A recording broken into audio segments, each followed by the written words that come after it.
तो गौरैया पक्षी जब समुद्र नारायण से प्रार्थना करने लगी और अपने भाव कहने लगी, तो वैसे तो समुद्र कभी प्रकट होते नहीं, पर आज प्रकट हो गए। और प्रकट होकर के समुद्र नारायण बोले हंसते हुए, गौरैया पक्षी, तुम मुझसे प्रार्थना तो ऐसे कर रही हो जैसे तुम्हारा कोई अस्तित्व है दुनिया में। तो गौरैया बोली मतलब? बोले जितने जीव पृथ्वी पर रहते हैं ना, उससे कई लाख गुना ज्यादा जीव मेरे अंदर रहते हैं। इस प्रचंड ब्रह्मांड में कोई तुम्हारी आवाज सुन भी रहा है? तुम्हारा कोई अस्तित्व है जो तुम प्रार्थना कर रही हो मुझसे? तो गौरैया पक्षी बोली, कहीं ना कहीं मेरे प्राण हैं और मैं जीवित हूं, इसका मतलब मेरा अस्तित्व है, मैं कह सकती हूं आपसे। समुद्र नारायण जोर से हंसने लगे, बोले राम जी प्रचंड सेना लेकर के आए थे, खूब प्रार्थना करी, तब भी मैंने मार्ग नहीं दिया। गौरैया बोली, तो अंत तो गत्वा क्या किया ये भी पूरी दुनिया को पता है, सेतु बना दिया आपके ऊपर। समुद्र बोले सीधी बात है, मैं घोंसले वापस नहीं लौटाऊंगा, मेरा कोई स्तर है,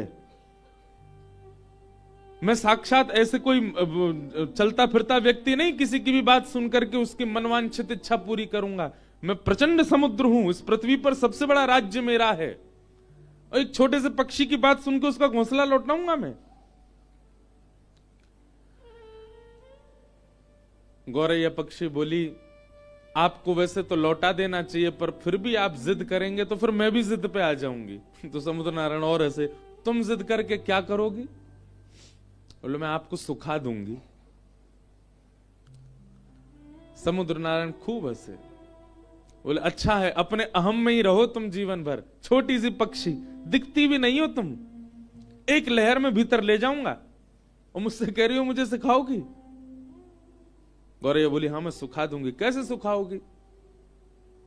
तो गौरैया पक्षी जावे, छोटी सी वो छोटा सा वो पक्षी, इतनी सी उसकी चोंच, फिर वहां खला के फिर लौट के आ जाए। समुद्र नारायण हंसने लगे, बोले लगे रहो, बहुत बढ़िया, ऐसे जीवन निकल जाए तुम्हारा। बोले जितना तुम अपनी चोंच में भर रही हो ना, उससे करोड़ टन ज्यादा जल हर प्रतिक्षण मेरे अंदर आ रहा है, नदियों का। कोई फायदा नहीं है, कोई अस्तित्व नहीं है इसका। गौरैया बोली, चाहे कुछ ना हो पर मैं तुमको सुखा के मानूंगी। समुद्र नारायण बोले लगे रहो, हम जाते हैं। समुद्र प्रस्थान कर गए, और गौरैया लगी अपनी चोंच में भरे जल, फिर दूर जाके फिर खलावे, फिर लौट के आवे, फिर भरे जल, फिर दूर जाके खला के फिर आवे। उस पक्षी को देख करके गौरैया पक्षी जो समाज था ना, सब में चर्चा होने लगी, और सब आपस में सोचने लगे, हमारी प्रजाति की छोटी सी पक्षी, इसने कितना बड़ा बेड़ा उठाया समुद्र को सुखाने का, जो कि असंभव है, पर अपने हक के लिए लड़ रही है, हमें इसका साथ देना चाहिए। 2-3 दिन बाद देखते देखते 1 से 2, 2 से 200, 200 से 2 लाख, 2 लाख से 2 करोड़ गौरैया पक्षी हो गए। वहां विश्व भर के जितने पक्षी थे सब आ गए, सब अपनी चोंच में समुद्र का जल भरें और जाकर के खिला दें। समुद्र और हंसने लगे, बोले वाह, कर लो आप लोग अपना प्रयास। पृथ्वी पर जितने गौरैया पक्षी हैं सब आ गए समुद्र को खिलाने के लिए, लेकिन फिर भी कोई समुद्र पर फर्क तो पड़ना नहीं था। गौरैया पक्षी के इस प्रयास को देख करके अन्य पक्षी समाज ने भी विचार किया कि हैं तो ये भी पक्षी, हम भी पक्षी, हमें इनका साथ देना चाहिए। तो तोताओं का समाज, कबूतरों का समाज और जितने भी उड़ने वाले पक्षी हैं सब अपने अपने परिवार और समाज को लेकर के आ गए, और सब लगे चोंच में जल भरे और ले जाके दूर खला में। उसमें करोड़ों अरबों खरबों की तादाद में पक्षी अपनी चोंच में जल भर भर के ले जा रहे हैं और दूर खिला रहे हैं। नारद जी पृथ्वी पर आए, बोले भैया ये क्या कर रहे हो आप लोग? बोले समुद्र को सुखा रहे हैं। नारद जी भी हंस रहे, बोले ये हो सकता है कभी? कभी नहीं हो सकता, समुद्र को कोई नहीं खिला सकता, कोई नहीं सुखा सकता। तब पूरी कथा नारद जी को बताई। बोले हम जानते हैं कि हम समुद्र को नहीं सुखा सकते, पर समुद्र का अहंकार हमको तोड़ना है, हम लगे हैं, हम भले अपने प्राण त्याग दें, पर पीछे नहीं हटेंगे, करेंगे। नारद जी ने जब पूरी बात सुनी कि इस प्रकार गौरैया पक्षी के घोंसले ले गए और फिर समुद्र ने अहंकार में कहा कि तुम्हारा कोई अस्तित्व थोड़ी है, तुम्हारे लिए मैं घोंसले वापस थोड़ी करूंगा। जब प्रकट हो ही गए थे तो दे देने थे, लेकिन समुद्र ने अभिमान किया, जिसकी वजह से सारे पक्षी लगे उसको सुखाने में। नारद जी महाराज बोले यदि मैं इनकी सहायता कर दूं तो यह काम संभव हो सकता है।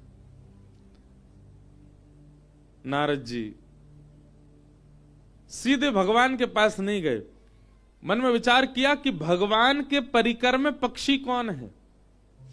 भगवान के परिकर में पक्षी हैं श्री गरुण राज, गरुण देव। गरुण जी के पास गए, बोले कि महाराज ये सारे पक्षी आपके अंश हैं और ये सब लगे आप यहां बैठ करके आनंद कर रहे हो। गरुण जी बोले मुझे समाचार तो मिला, लेकिन इससे कुछ होना नहीं है, तो क्या करें। बोले क्यों नहीं होना, तुम ब्रह्मांड नायक को अपनी पीठ पर लेकर के चलते हो, क्या समुद्र के अहम को नष्ट करने के लिए तुम कुछ करवा नहीं सकते। गरुण जी भी सोच में पड़ गए। रात्रि में ठाकुर जी के पास गए, भगवान श्रीमन नारायण पौड़े थे और गरुण जी ने जाकर के बताया इस प्रकार पक्षी समाज लगा है समुद्र को सुखाने। भगवान बोले हो तो सकता नहीं है, ये समुद्र कैसे सूखेगा। बोले ठाकुर जी आप जो चाह जाएं वो सब हो जाएगा। हम ये नहीं चाहते कि समुद्र सूखे, पर समुद्र का अहम नष्ट होना चाहिए। एक गौरैया पक्षी को उसने कैसे कह दिया कि तुम्हारा कोई अस्तित्व नहीं है। गरुण जी की बात सुनकर के ठाकुर जी भी बोले तो फिर क्या करना चाहिए बताओ। बोले नाथ आप यदि विचार मन बना लें केवल कि पक्षियों का मुझे संग करना है, अपने आप सब काम हो जाएगा। ठाकुर जी ने तुरंत अपने सुदर्शन जी को आज्ञा की जाइए और 12 सूर्य के समान प्रकाशित होकर के समुद्र को तपाना प्रारंभ। एक सूर्य की तपन से समुद्र उड़ करके बादल बन जाता है। कहीं आकाश में 12 सूर्य 12 सूर्य प्रकट हो गए तो समुद्र को सूखने में देर नहीं लगेगी।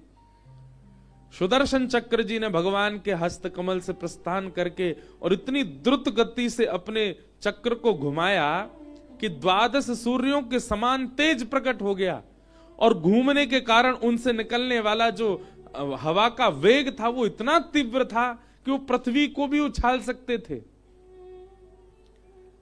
आकाश में आकर के जैसे ही सुदर्शन जी ने अपने वेग को करना प्रारंभ किया और 12 सूर्यों के समान तेज प्रकट हुआ, जो समुद्र 100 वर्षों में उड़ करके कुछ बादल बना पाता था वो क्षण भर में उड़ने लगा। और देखते ही देखते किनारे खाली होने लगे, समुद्र का जल सींचने लगा, इकट्ठा होने लगा, जीव जंतु मरने लगे, समुद्र इकट्ठा होकर के एक स्थान पर नष्ट होने लगा, पृथ्वी क्षेत्र बढ़ने लगा, समुद्र का क्षेत्र घटने लग गया। समुद्र ने जब ये स्थिति देखी स्वयं की, प्रकट हो गए, प्रकट होकर के त्राहिमाम कहकर के नारायण का स्मरण किया।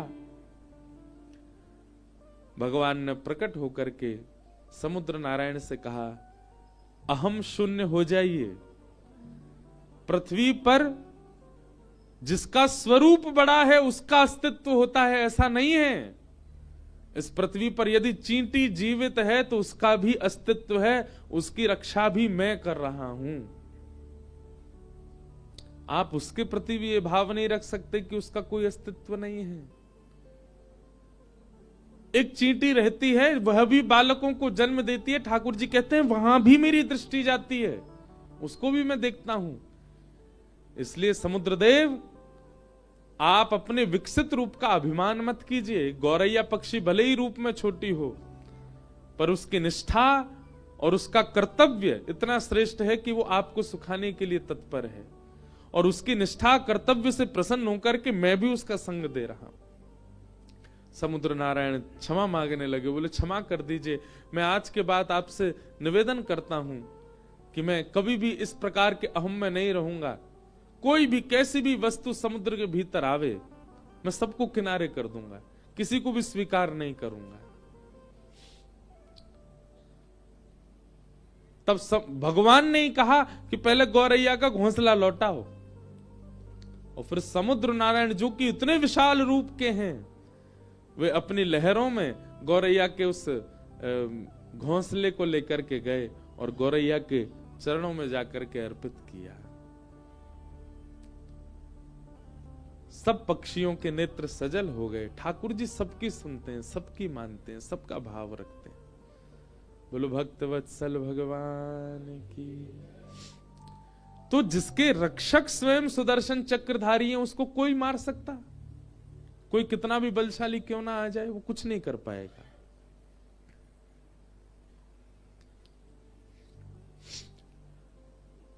सोते हुए 5 पांडवों को मारने के लिए अश्वत्थामा गए, पर भगवान पांडवों को लेकर के कहीं और चले गए। द्रौपदी के 5 पुत्र मार दिए। अश्वत्थामा पकड़ा गया, और अश्वत्थामा को मारने के लिए अर्जुन ने जब सबके सामने प्रस्तुत किया, तो द्रौपदी ने अश्वत्थामा को मुक्त करने के लिए आज्ञा की, निवेदन किया। भगवान ने द्रौपदी के इस दया भाव को देखकर के द्रौपदी को नाम दिया कृष्णा। अश्वत्थामा ने अपनी मृत्यु का बदला लेने के लिए, अपने ऊपर हुए अपमान का बदला लेने के लिए ब्रह्मास्त्र छोड़ दिया। उत्तरा के गर्भस्थ शिशु को मारने के लिए जब ब्रह्मास्त्र छोड़ा, उत्तरा दौड़ी दौड़ी भगवान की शरण में गई, और भगवान ने उत्तरा के गर्भ में प्रवेश करके जिस बालक की रक्षा की, वही बालक है परीक्षित।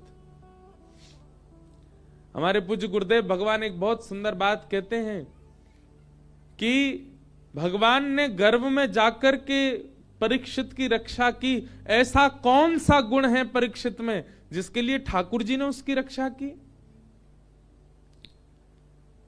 पूज्य पिताजी महाराज के गुरुदेव श्री रामानुज गुरु जी एक जगह लिखते हैं कि ठाकुर जी ने देखा इस बालक में कोई गुण हो चाहे ना हो, परंतु भविष्य में चल करके ये मेरी कथा का श्रोता बनेगा, मुख्य श्रोता बनेगा।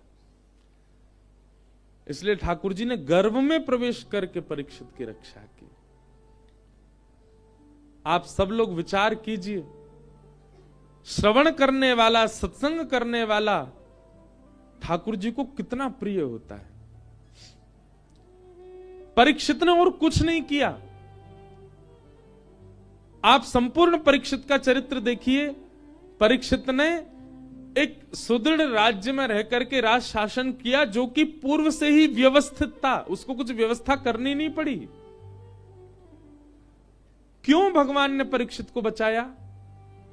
क्या कारण था परीक्षित की रक्षा का? क्योंकि कहीं ना कहीं ठाकुर जी जानते हैं कि वो कथा का श्रोता है। उसके कथा श्रवण करने से करोड़ों जनमानस को कथा श्रवण करने को मिलेगी, इसलिए ठाकुर जी ने उसकी रक्षा की। बंधुओं, इस बात को सुनकर के कभी कभी मुझे ऐसा अनुभव होता है, आपको भी होना चाहिए। हम अपने जीवन में कई ऐसी परिस्थितियों से बच करके आए जहां हमारी मृत्यु सामने खड़ी थी। मैंने भी अपने 27 वर्ष के जीवन में कई ऐसे अनुभव किए हैं कि जहां मृत्यु सामने थी, पर ठाकुर जी ने रक्षा की। उस समय तो ऐसा लगा था कि मेरे पुण्यों ने मुझे बचा लिया होगा, या मेरे सत्कर्मों ने मुझे बचा लिया, या ठाकुर जी की मुझ पर कृपा है इसलिए मेरे प्राण रक्षा हो गई। परंतु इस कथा को कहते हुए आज मन में भाव आता है, ठाकुर जी ने कहीं ना कहीं रक्षा इसलिए की, इससे मुझे कईयों को कथा सुनवानी है, अभी कईयों को भक्ति मार्ग दिलाना है। अभी आप सबकी भी रक्षा इसीलिए हो रही होगी, यजमानों की रक्षा भी इसीलिए हो रही होगी। ठाकुर जी मन में विचार करते होंगे, इनके यजमानत्व में कथा में इतने लोग कथा सुनेंगे, कहीं ना कहीं इसकी रक्षा करो।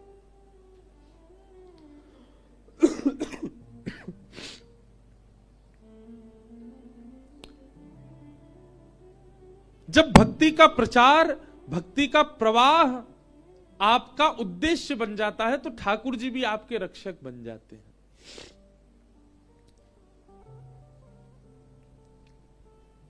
और एक बात और कहूं बंधुओं, हृदय से बहुत ध्यानपूर्वक सुनिएगा। भगवान ने हमारी रक्षा की, ठाकुर जी रक्षा करते हैं, इसको आप किस रूप में लेते हो? भैया केदारनाथ गए थे, कोहरा पड़ रहा था बहुत ज्यादा, हमारी गाड़ी खाई में गिरने वाली थी, अचानक से ड्राइवर ने ब्रेक लगा दिया, बोले पता नहीं आगे रास्ता दिख नहीं रहा।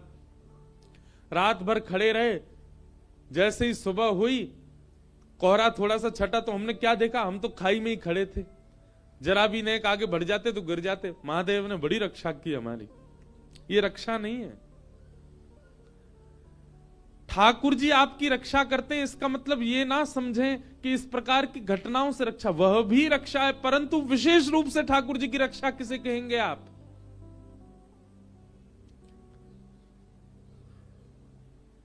आपके सामने एक प्रस्ताव आया कि ये गलत काम करके आप करोड़ों कमा सकते हो, आप चाहते तो वो क्रिया कर सकते थे, पर आपने करोड़ों को ठुकरा करके सही कार्य चुना, गलत काम नहीं चुना। ये ठाकुर जी ने आपकी रक्षा की।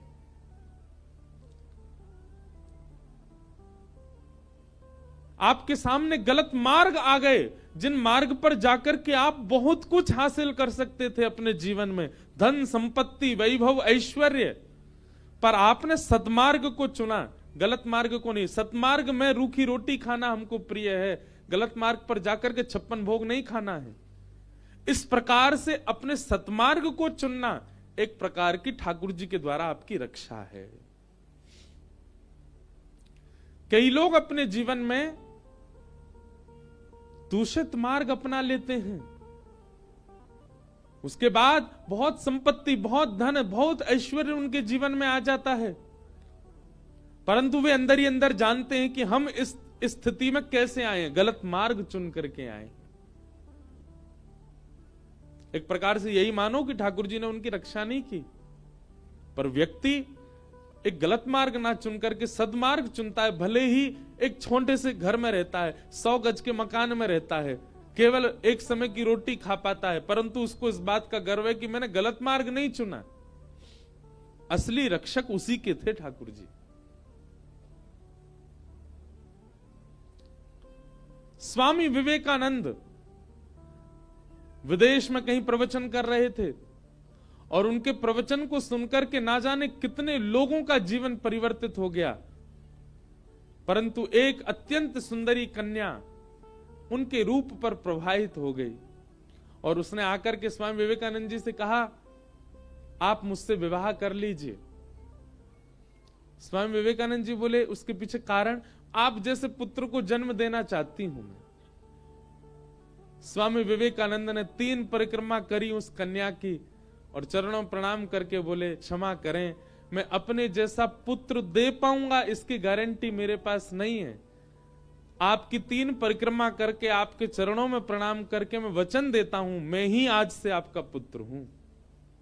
मेरे जैसा पुत्र चाहिए ना, मैं ही पुत्र हूं आपका, आप मुझे ही पुत्र मान लो। इसे कहते हैं ठाकुर जी के द्वारा की गई रक्षा। आपके मन की, आपके भाव की, आपकी इंद्रियों की, आपके विचारधारा की जब दूषित मार्ग से रक्षा होती है, उसको वास्तविक रक्षा मानिए ठाकुर जी की।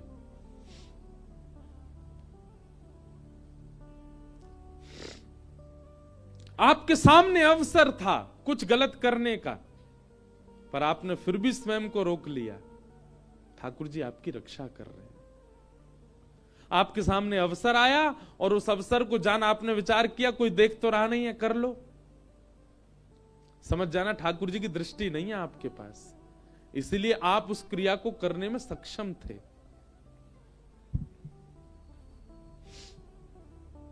भगवान ने परीक्षित की रक्षा की, कुंती ने भगवान की स्तुति गाई और कुंती की स्तुति स्तवन के बाद ठाकुर जी बोले, अब मैं द्वारिका जा रहा हूं। भैया महाभारत युद्ध हो गया, परीक्षित की रक्षा, बालक की रक्षा हो गई, सब कुछ हो गया, अब मैं वापस द्वारिका जा रहा हूं। और जैसे ही ठाकुर जी द्वारिका जाने के लिए प्रस्थान करने लगे, दूर खड़े हुए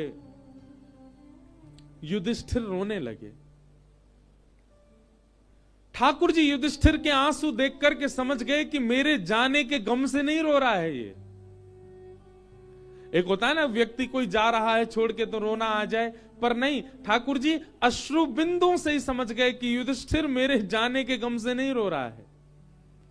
तो फिर युधिष्ठिर रो क्यों रहा है? युधिष्ठिर इसलिए रो रहा है कि युधिष्ठिर को आत्मग्लानि हो रही है। मैंने महाभारत युद्ध में निर्दोषों को मार दिया, मैंने महाभारत युद्ध में गलत भाग ले लिया, मुझे महाभारत युद्ध नहीं करना चाहिए था, इसलिए युधिष्ठिर आत्मग्लानि में रो रहा है। ठाकुर जी समझ गए।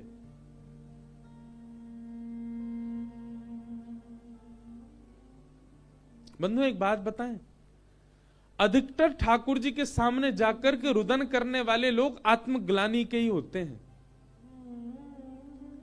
कोई गलत करने के बाद ठाकुर जी को देख के रोने लग जाता है।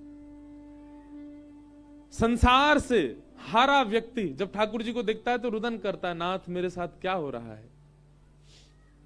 आत्मग्लानि में रुदन करने वाले लोग ज्यादा आ जाते हैं ठाकुर जी के सामने। पर एक बात कहें, कभी ठाकुर जी की याद में नीर बहा के देखो, कभी उन्हीं के लिए रुदन करके देखो।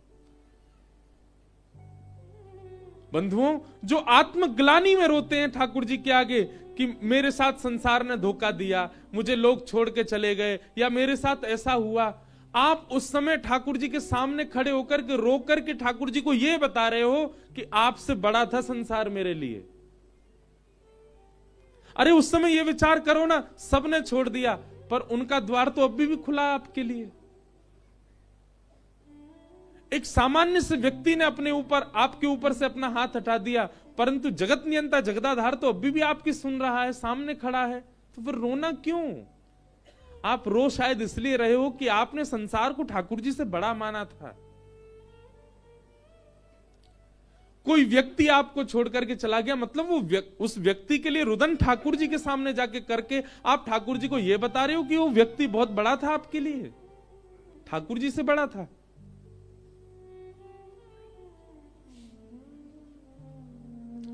इसलिए संसार से मिलने वाले दुर्व्यवहार का रुदन कभी ठाकुर जी के आगे मत करो। ठाकुर जी को कितनी पीड़ा होती होगी। ले, या के सामने मैं खड़ा हूं, मेरो अस्तित्व नहीं है, मैंने याकू नहीं छोड़ो, वहां से याकू प्रसन्नता नहीं। एक सामान्य जीव याकू छोड़ के चलोगे, वाके का रो रहो मेरे आगे आके। संसार की आपत्ति विपत्तियां सब आपके जीवन में आएंगी जाएंगी, पर ठाकुर जी तो एक रूप एक रस रहते हैं, वो कभी नहीं छोड़ते।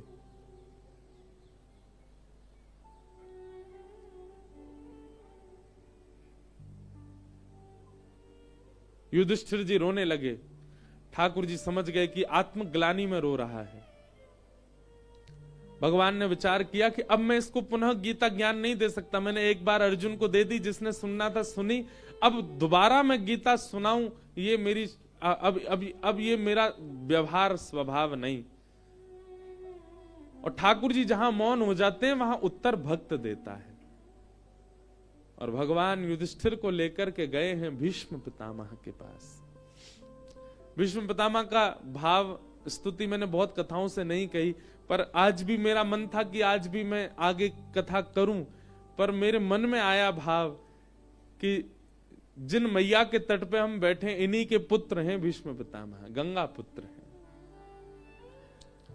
तो श्री गंगा जी के तट पर यदि भीष्म पितामह की स्तुति नहीं कहेंगे तो मां को बुरा तो नहीं लगेगा, लेकिन अगर कहेंगे तो प्रसन्नता होगी। बहुत सावधानी से बैठिए सब लोग। भीष्म पितामह, यदि आप मुझसे कहें कि आप श्रीमद् भागवत की कथा 9 वर्षों से कर रहे हैं, 9 वर्षों में भागवत में जितने भक्त हैं उन भक्तों में आपने किसको अपना प्रेरणा स्रोत माना, तो कुछ भक्तों के नाम हैं। उन भक्तों में भी टॉप 3 यदि पूछें तो उनमें भी टॉप 3 में आते हैं भीष्म पितामह। अद्भुत है।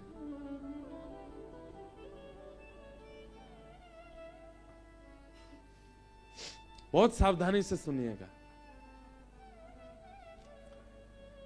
भीष्म पितामह बाणों की सैया पर लेटे हैं, परंतु उनके पिता के द्वारा मिला हुआ इच्छा मृत्यु का वरदान, जब तक तुम्हारी इच्छा नहीं होगी पितामह तुम मर नहीं सकते। उस मृत्यु के वरदान को कितने सही ढंग से प्रयोग लिया भीष्म पितामह ने। कैसे? मृत्यु सामने खड़ी है और उस मृत्यु देवी को भीष्म पितामह कहते हैं, हे मृत्यु देवी मेरा स्पर्श मत करना। कब तक?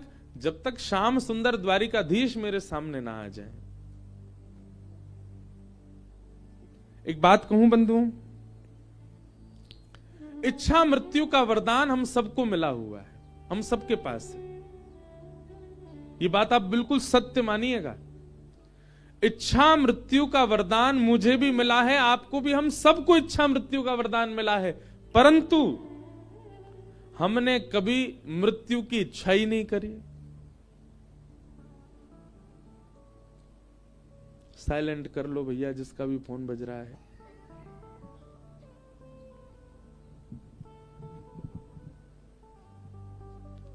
हम सब लोग किसकी इच्छा करते हैं? हमारी पत्नी ऐसी होनी चाहिए, हमारे बच्चे ऐसे होने चाहिए, बेटा होगा तो ये नाम रखेंगे, बेटी होगी तो ये नाम रखेंगे, बच्चे पढ़ लिखने वाले होंगे इस स्कूल में पढ़ाएंगे, हमारा घर देहरादून में होना चाहिए, ऋषिकेश में होना चाहिए, ऐसा काम करेंगे, ऐसा व्यापार करेंगे, इतना पैसा कमाना, ये गाड़ी खरीदनी। ये सारी इच्छाएं हमारी होती हैं, पर इस जीवन का जो अकाट्य सत्य है मृत्यु, उसकी हमने कभी इच्छा नहीं करी। आप कहोगे महाराज जी इसलिए कथा नहीं सुनना है आपकी कि आप यूं बताओ कि मरवे की इच्छा करो। हमारी बात समझिएगा। मृत्यु सबकी होनी है। यहां पे कोई बैठा व्यक्ति ये बात कह सकता है मेरी मृत्यु ना होएगी? कोई हो तो हाथ ऊपर कर लो भैया। सब जानते हैं कि हम सबकी मृत्यु निश्चित है। किसी की मृत्यु रोगों से हो सकती है, किसी की मृत्यु गिरने से हो सकती है, किसी की मृत्यु सोते सोते हो सकती है, सबकी होगी। पीछे बैठे व्यक्ति से लेके मुझ तक सब मरने वाले हैं। यहां पर सबकी मृत्यु होनी है। हम सब जानते हैं हमारे जीवन का परम सत्य है, अंतिम उद्देश्य मृत्यु ही है हमारा। हम चाहे जीवन में जो कर लें, पर जाना हमको अर्थियों पर ही है, जाना हमको अस्थियों में ही है। कभी हमने उसके बारे में विचार क्यों नहीं किया कि हमारी मृत्यु कैसी हो? इच्छा मृत्यु का वरदान सबको मिला है, पर कोई इच्छा तो करे। और इच्छा कैसी करे? हे नाथ, जब तक प्राण है, जब तक जीवन है, तब तक मैं अपने कर्तव्यों का निर्वहन करूंगा। मैं जीवन में दुख भी सहूंगा, सुख भी सहूंगा, पीड़ा भी सहूंगा, आपत्ति भी सहूंगा। लेकिन नाथ मेरी बस आपसे एक प्रार्थना, मेरे जीवन में पीड़ा आवे, दुख आवे, दारिद्र आवे, सब कुछ मैं सहने को तैयार हूं। आप केवल मेरी एक चीज सुधार दीजिए। क्या? मेरी मृत्यु ऐसी होनी चाहिए। अपनी मृत्यु पहले विचार करो, कैसी मृत्यु चाहिए? हे नाथ, मेरी मृत्यु ऐसी हो कि जब मृत्यु काल आवे ना समीप, सबसे पहली बात तो मेरे अंदर यह आए कि मैं उस दिन भयभीत ही ना हूं, मुझे भय ना लगे, मैं निर्भीक रहूं, अत्यंत उत्साह में रहूं।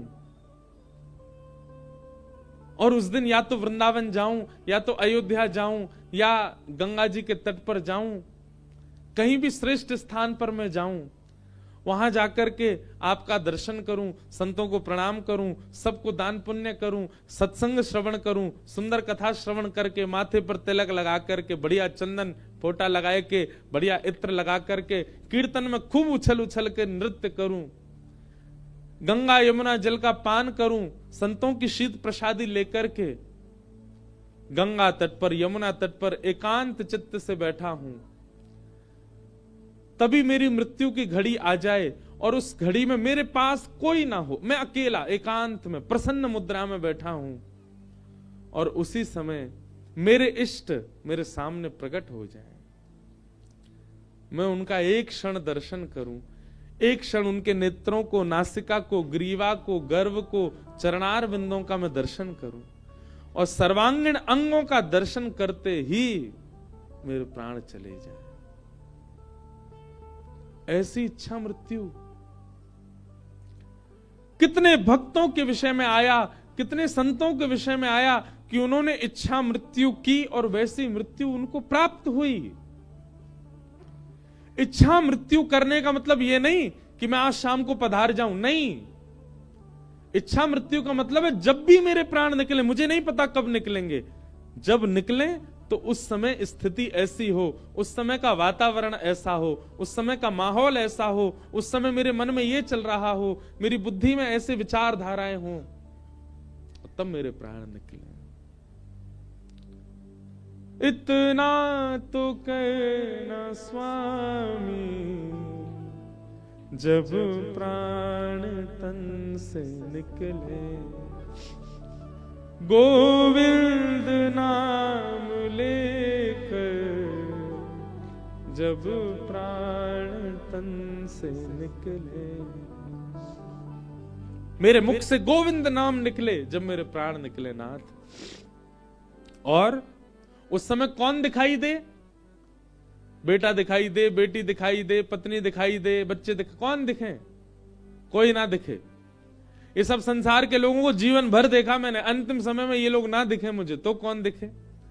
पीतांबरी कसी हो, मुखड़े पे एक हंसी हो, छवि मन में ये बसी हो, जब प्राण तन से निकले। श्री गंगा जी का तट हो,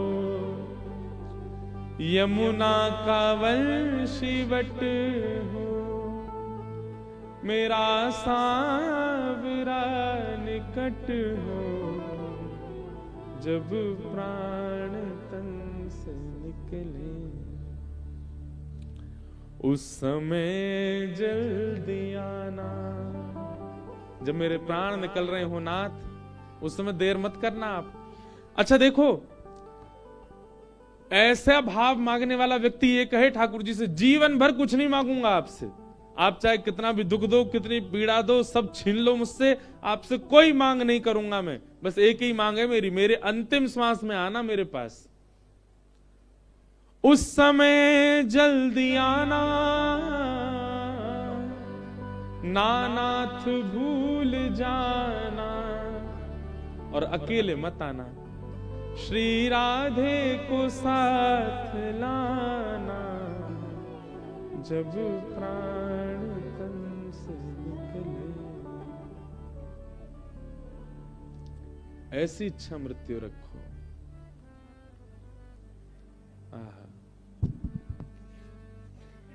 एक बहुत सुंदर एक भाव है, मैं गाता हूं कथा में, यह भी इच्छा मृत्यु हो सकती है। अच्छा, मेरे बताने से इच्छा मृत्यु नहीं करनी है, स्वयं विचार करो। गंगा जी के तट पर बैठो एकांत में, बिल्कुल जहां कोई नहीं आता हो, और वहां बैठ करके विचार करो कैसी मृत्यु की कामना है। घबराइए मत इस बात से, आपके सोचने से उसी समय। और एक और बात सुनिए, जब तक भय लग रहा है तब तक सोचना भी नहीं। पता चली मन में विचार किया था कि वृंदावन में हमारे प्राण निकले, और तभी घर के लोगों का प्लान बन गया चलें वृंदावन। अरे नहीं यार, अभी नहीं, अभी तो बहुत काम करने मुझको, ऐसा मत कर लेना, हाथ जोड़ रहा हूं, मुझे पाप लगेगा। बोले तेने यार ऐसी बात बताई, लोग वृंदावन आवे थे डर रहे हैं अब।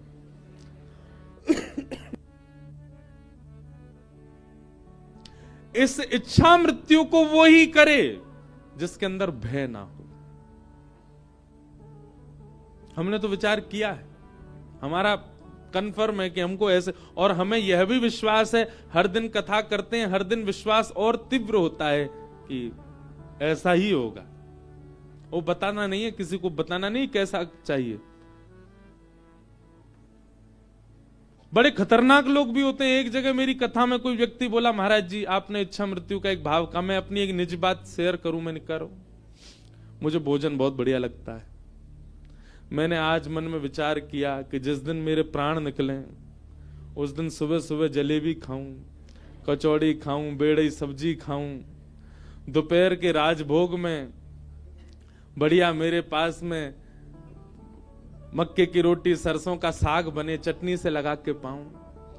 रात्रि का प्रसाद पाने के लिए मेरे पास दाल बाटी आवे, बढ़िया चूरमा, उसमें गुलाब पड़ा हो महाराज जी। मैंने कहा फिर? बोले बिल्कुल पाता जाऊं, मेरे को ऐसा लगे पेट भरे ही नहीं रहा। और अंतिम स्वाद जैसे ही मेरे पेट मुख में जाए, पेट भरते ही जैसे ही मेरे पेट भर जाए तुरंत मेरे प्राण निकल जाए। ऐसे भोगी लोग भी हैं,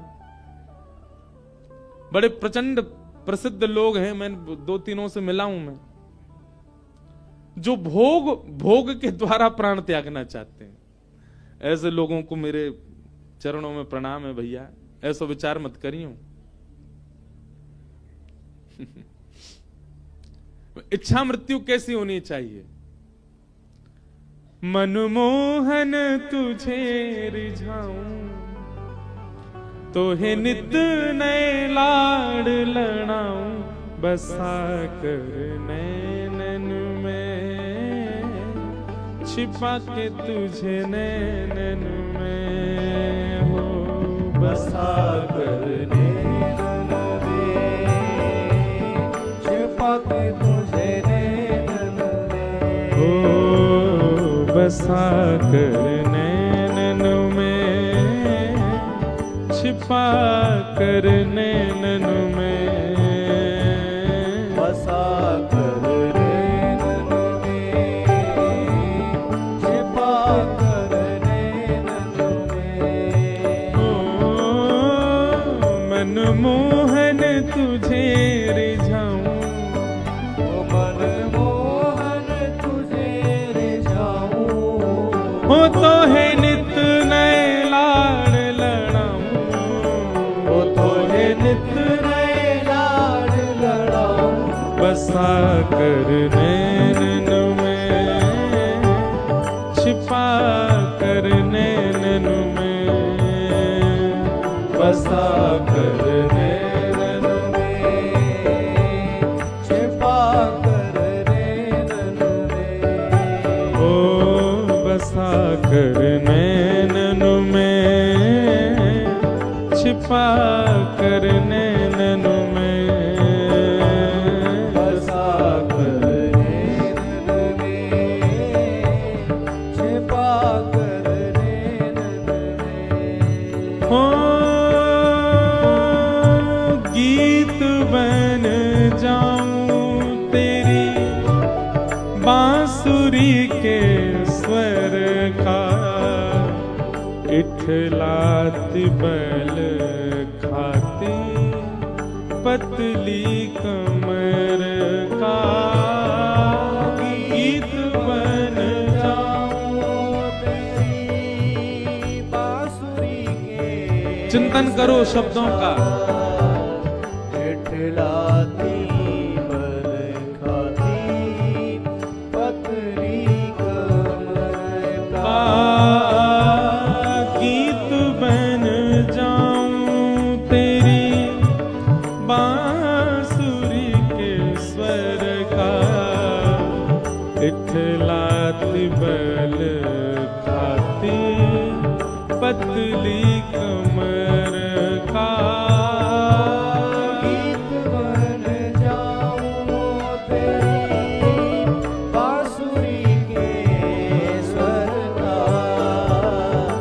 इठलाती बल खाती पतली कमर का, ओ पीला पटका बन जाऊं, पीला पटका बन जाऊं, पीला पटका बन जाऊं, पीला पटका बन जाऊं, बसा कर नैनन में, छिपा कर नैनन में, बसा कर नैनन में, छिपा कर नैनन में, ओ बसा कर नैनन में, छिपा कर नैनन में, बसा कर नैनन में, छिपा कर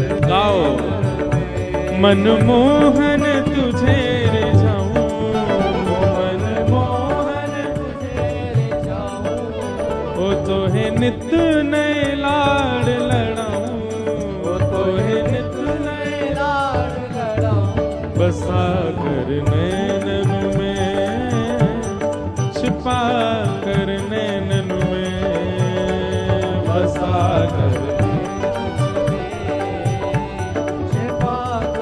श्री राधा रमण लाल की।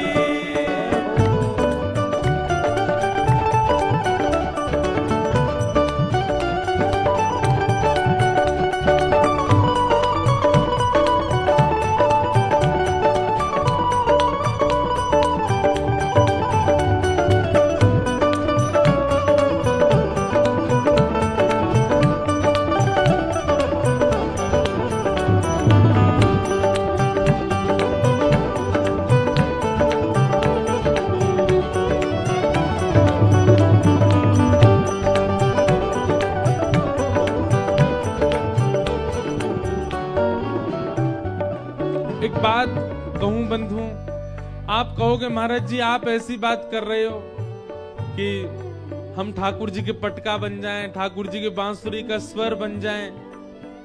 ये सब तो निर्जीव होते हैं, इनमें कोई प्राण थोड़ी होते हैं। पर बंधु एक बात कहें, हमारे भक्ति परंपरा में ठाकुर जी के श्री अंग पर जावे वाली जो भी वस्तु है सब में प्राण है। उस बात का एक प्रमाण दें, श्रीमद वल्लभाचार्य जी महाराज अपने श्री ठाकुर जी का नित्य भोग पधराते थे। एक बार 3 लोग रोते रोते गए महाप्रभु जी के पास। बहुत सावधानी से इधर देखो, सब लोग सुनो। जिन लोगों को लगता है मुकुट में प्राण नहीं है, माला में प्राण नहीं है, कुंडल में प्राण नहीं है, वंशी प्राण नहीं, ये सब निर्जीव केवल और केवल श्रृंगार है। 3 लोग रोते रोते गए तो श्रीमद वल्लभाचार्य जी महाराज उनसे पूछने लगे, भैया तुम रो क्यों रहे हो? अब बहन मैं कथा करूं कि टाटा करूं? बैठ जाओ। तो इधर देखो,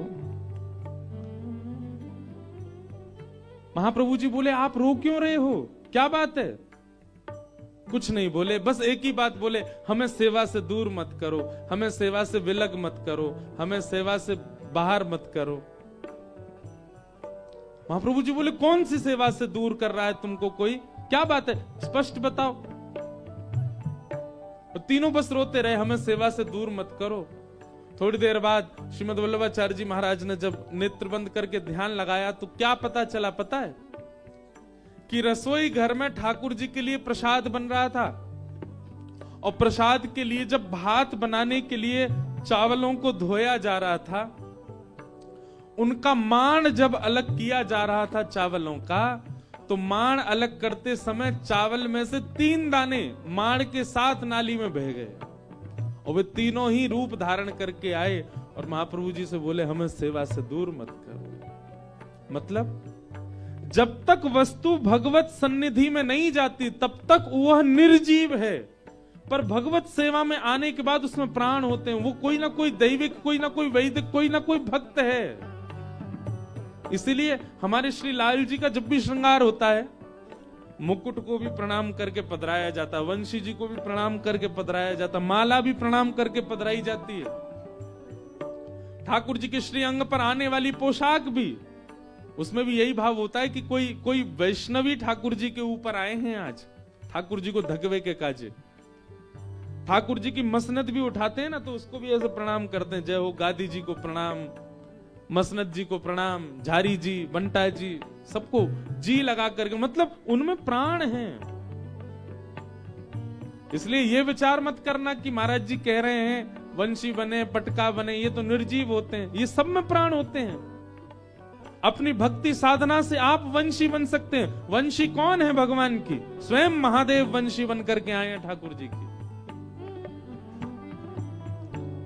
घुंघरू बनूं जो तेरी पायल का प्यारे, पल पल चुमा करूं चरण तुम्हारे।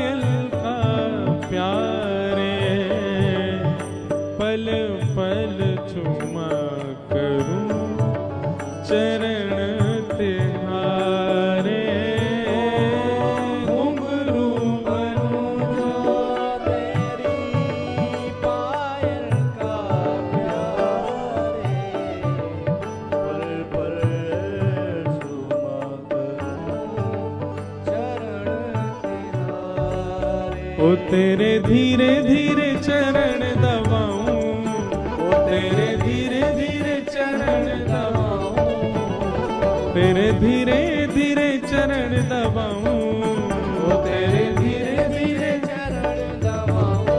बसा कर नैनन में, छिपा कर नैनन में, बसा कर नैनन में, छिपा कर नैनन में, ओ बसा कर नैनन में, छिपा कर नैनन में, बसा कर नैनन में, छिपा कर नैनन में। ओ मनमोहन तुम्हें रिझाऊं, मनमोहन तुम्हें रिझाऊं, ओ तोहे नित नए लाड़ लड़ाऊं, ओ तोहे नित नए लाड़। कैसे?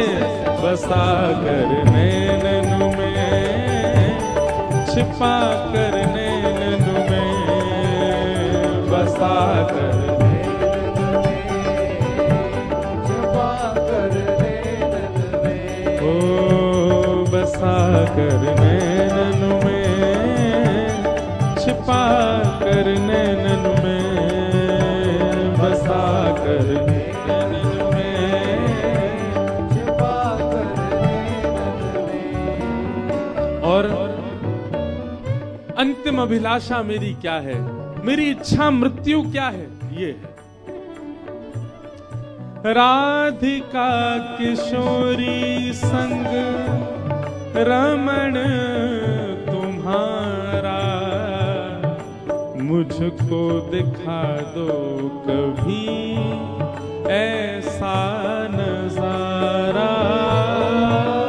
राधिका किशोरी संग रमण तुम्हारा, मुझको दिखा दो कभी ऐसा नजारा।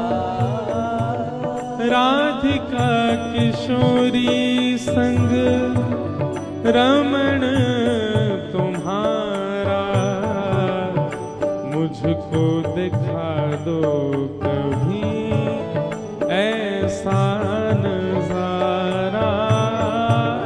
राधिका किशोरी संग रमण तुम्हारा,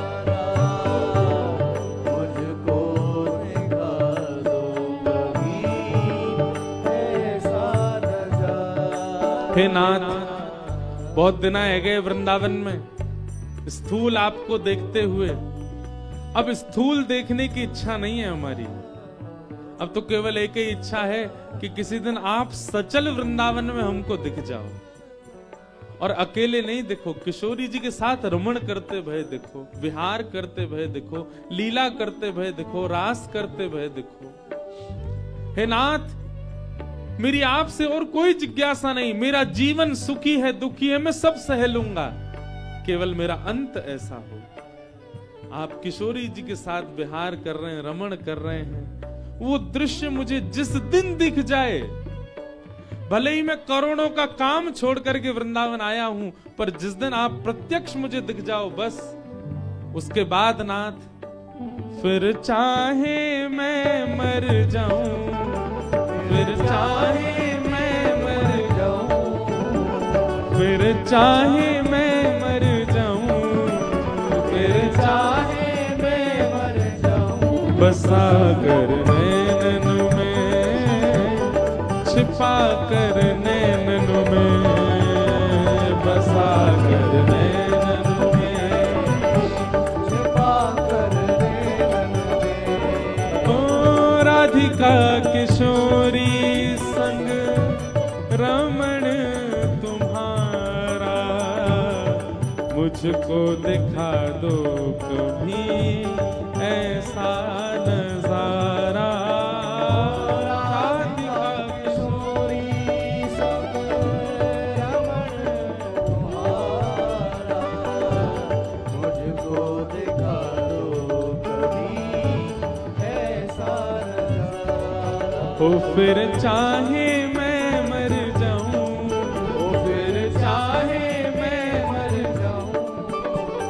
फिर चाहे मैं मर जाऊं, फिर चाहे मैं मर जाऊं, बसा कर नैनन में, छिपा कर नैनन में, बसा कर नैनन में, छिपा कर नैनन में, ओ बसा कर नैनन में, छिपा कर नैनन में, बसा कर नैनन में, छिपा कर नैनन में, ओ बसा कर नैनन में, छिपा कर नैनन में, बसा कर नैनन में, छिपा कर नैनन में, हाँ बसा कर नैनन में, छिपा कर नैनन में, बसा कर नैनन में। जय जय श्री राधे, जय जय श्री राधे, जय जय श्री राधे।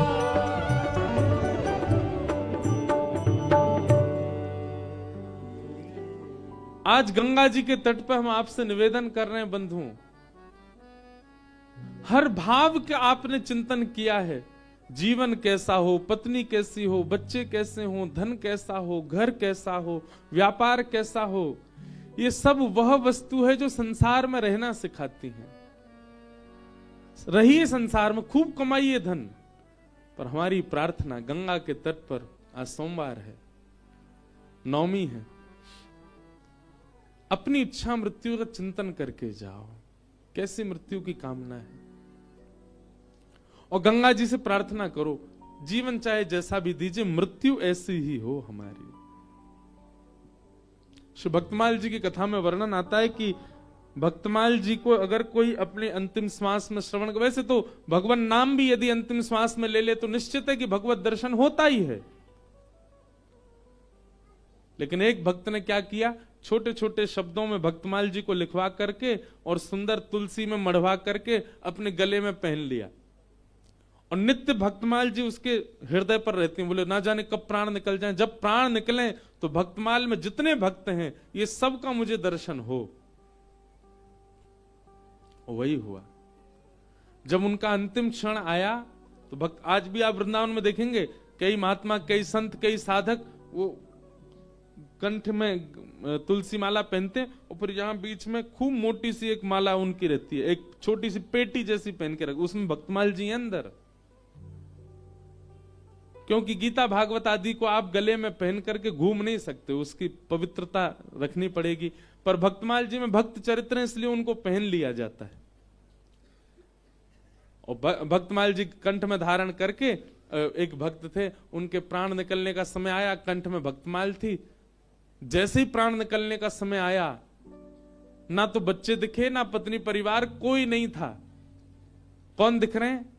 श्री ध्रुव जी महाराज, श्री प्रहलाद जी महाराज, श्री हितरवंश महाप्रभु, स्वामी श्री हरदास जी महाराज, सब भक्तों के दर्शन होने लगे और सब भक्त उनका हस्त कमल पकड़ करके बोले चलो अब अपने पिया के देश जाने का समय। जिनकी भूमि पर हम बैठे हैं, वैसे तो ये भूमि महादेव की है, गंगा जी की है, पर इस भूमि पर बैठ के जिन्होंने खूब भजन साधना की, हनुमान प्रसाद पोद्दार जी, उनका एक बहुत सुंदर पद है, चलवा पिया के देश, चलवा पिया के देश, सजनी चलवा पिया के देश, सजनी चलवा पिया के देश, जहां नहीं मोह ममता की रजनी, जहां नहीं मोह ममता की रजनी, मिले रहे दिन रैन, मिले रहे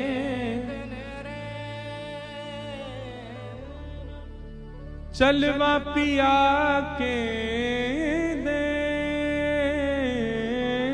चलवा पिया के देश, सजनी चलवा पिया के देश, सजनी चलवा पिया के देश।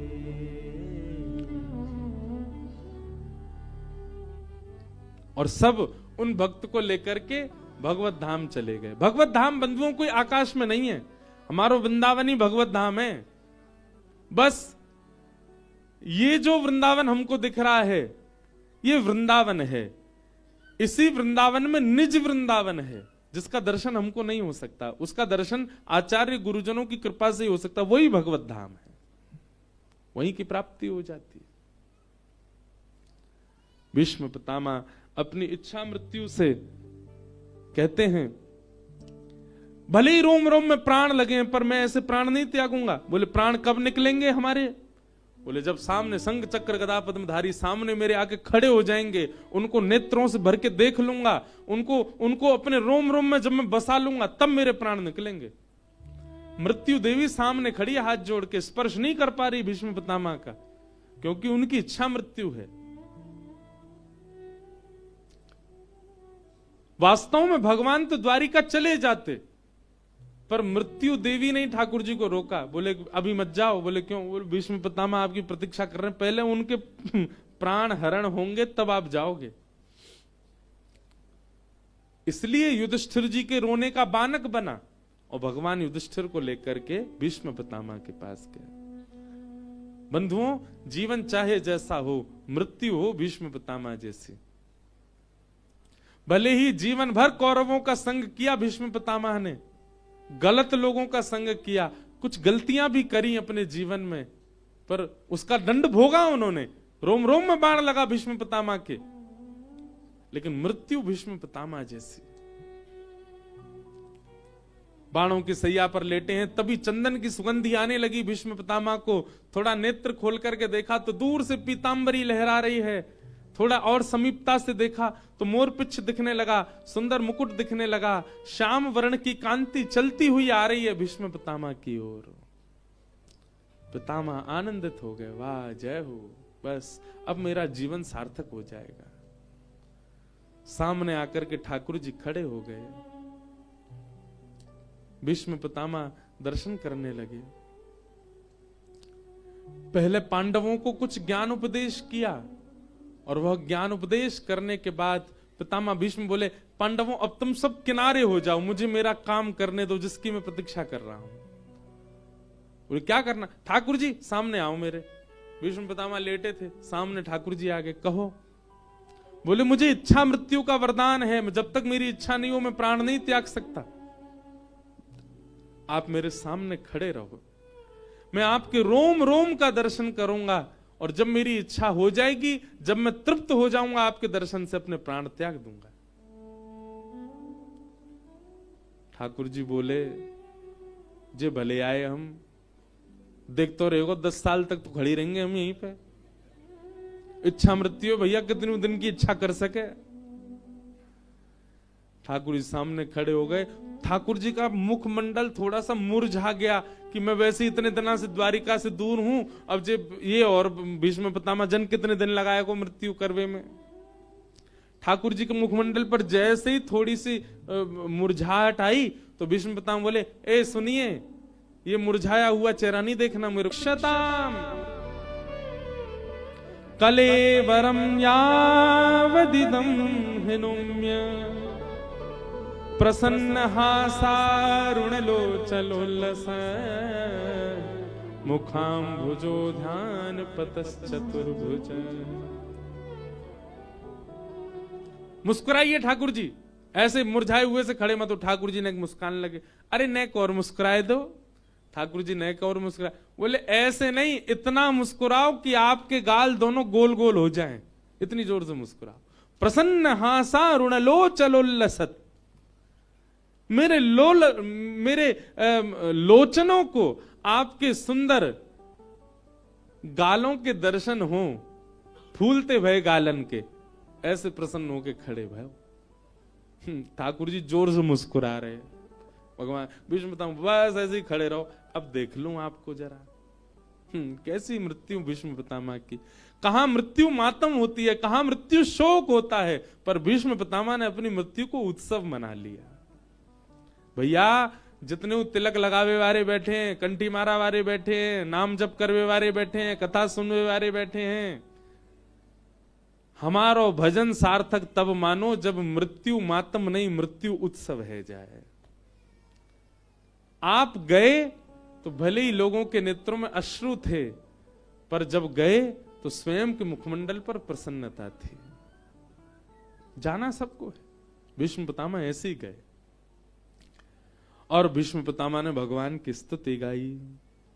इतिमतिरुपकल्पिता वितृष्णा भगवत सात्वत पुंगवे विभुम्ने स्वसुखमुपगते क्वचिद् विहर्तुं प्रकृतिमुपेयुषियद्भव प्रवाह त्रिभुवन कमनं तमालवर्णं रविकर गौरवराम्बरं दधाने वपुरलककुलावृताननाब्जं विजय सखेरतिरस्तु मेन वैद्या युधितुर्गर्जो विधुम्न वेश्वक कचलुलितश्रमवारिणं कृतास्ये मम निशितशरै विभिद्यमानः त्वच विलसन कवचेस्तु कृष्ण आत्मा। गंगा पुत्र भीष्म पितामह ने स्तुति गाई और स्तुति सुनकर के भगवान प्रसन्न हो गए और संपूर्ण स्तुति का गान करके उत्तरायण का समय हुआ, मकर संक्रांति जिसे कहते हैं, भीष्म पितामह ने ठाकुर जी को देखते देखते अपने प्राण भगवान में विलीन कर दिए। बोलो भक्त वत्सल भगवान। आज की कथा से भैया यही है कि इच्छा मृत्यु का वरदान मांगो ठाकुर जी से। अब हम कथाक्रम को थोड़ी शीघ्रता से आगे लेके चले। भगवान द्वारिका चले गए। तत्पश्चात हमको ये चौथे दिन की जब कथा आती है ना, जिस दिन ठाकुर जी का जन्मोत्सव होना होता है, इस दिन हमारी बड़ी रेल भागती है। क्यों? 3 दिन तो हम बड़े आनंद में कथा करते हैं और चौथे दिन हमको लगता है अब कृष्ण जन्म करना है, बहुत सारी कथाएं हैं, बीच में सबका स्पर्श करना है। तो इसलिए चौथे दिन हम थोड़े मुक्त कम हो पाते हैं कि खुल के अपने भाव रखें अपनी, क्योंकि समय सीमित है और कथा बहुत है। इसलिए चौथे दिन की कथा में हमारी भागदौड़ बनी रहती है। अब भीष्म पितामह की स्तुति का अगर मैं विस्तार करने लग जाऊं तो 4 बज जाएंगे यहीं बैठे बैठे, वो विस्तार खत्म नहीं होगा और फिर कृष्ण जन्म कब हो। तो इसलिए हम प्रणाम मात्र करते हैं।